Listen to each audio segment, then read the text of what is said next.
Albert Einstein once said, everybody's a genius, but if you judge a fish by its ability to climb a tree, it will live its whole life believing that it is stupid. Ladies and gentlemen of the jury, today on trial we have modern day schooling. Glad you could come. Not only does he make fish climb trees, but also makes them climb down and do a 10-mile run. Tell me, school, are you proud of the things you've done? Turning millions of people into robots, do you find that fun? Do you realize how many kids relate to that fish? Swimming upstream in class, never finding their gifts, thinking they are stupid, believing they are useless? Well, the time has come, no more excuses. I call school to the stand and accuse him of killing creativity, individuality, and being intellectually abusive. He's an ancient institution that has outlived his usage. So, Your Honor, this concludes my opening statement, and if I may present the evidence of my case, I will prove it.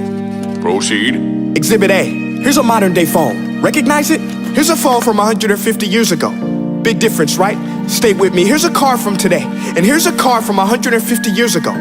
Big difference, right? Well, get this. Here's a classroom of today, and here's a class we used 150 years ago. Now ain't that a shame? In literally more than a century, nothing has changed.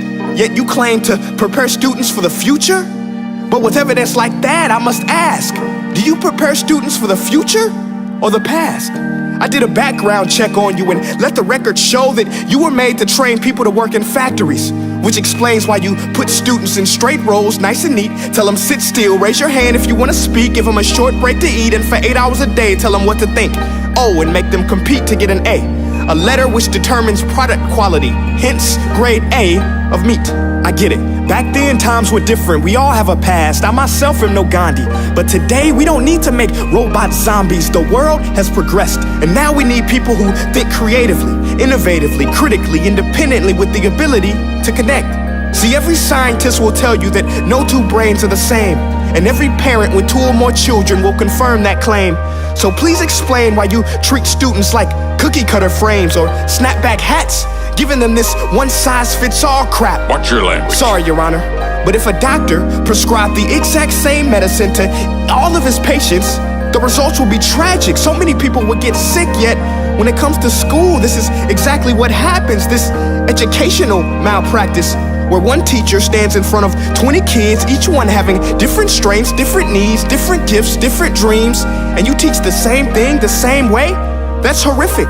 Ladies and gentlemen, the defendant should not be acquitted. This may be one of the worst criminal offenses ever to be committed. And let's mention the way you treat your employees. Objection. Overruled. I want to hear this. It's a shame. I mean, teachers have the most important job on the planet, yet they're underpaid? No wonder so many students are short-changed. Let's be honest, teachers should earn just as much as doctors, because a doctor can do heart surgery and save the life of a kid, but a great teacher can reach the heart of that kid and allow him to truly live. See, teachers are heroes that often get blamed, but they're not the problem. They work in a system without many options or rights. Curriculums are created by policymakers, most of which have never taught a day in their life. Just obsessed with standardized tests. They think bubbling in a multiple choice question will determine success. That's outlandish. In fact, these tests are too cruel to be used and should be abandoned, but don't take my word for it. Take Frederick J. Kelly, the man who invented standardized testing, who said, and I quote, "These tests are too cruel to be used and should be abandoned." Ladies and gentlemen of the jury, if we continue down this road, the results will be lethal. I don't have much faith in school, but I do have faith in people. And if we can customize healthcare, cars, and Facebook pages, then it is our duty to do the same for education, to upgrade it, change it, do away with school spirit, because that's useless. Unless we're working to bring the spirit out of each and every student, that should be our task. No more Common Core. Instead, let's reach the core of every heart in every class. Sure, math is important, but no more than art or dance. Let's give every gift an equal chance. I know this sounds like a dream, but countries like Finland are doing impressive things. They have shorter school days, teachers make a decent wage, homework is non-existent, and they focus on collaboration instead of competition. But here's the kicker, boys and girls. Their educational system outperforms every other country in the world.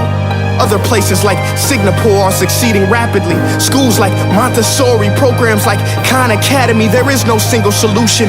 But let's get moving, because while students may be 20% of our population, they are 100% of our future. So let's attend to their dreams, and there's no telling what we can achieve. This is a world in which I believe, a world where fish are no longer forced to climb trees. I'll rest my case.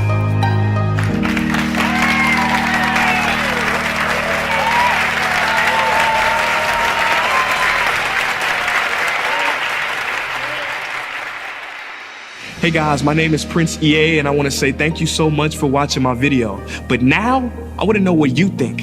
How can we together create a more efficient, effective, and just better future of learning? I want you to visit nestday.com/preorderthefuture and share your thoughts and ideas on the topic.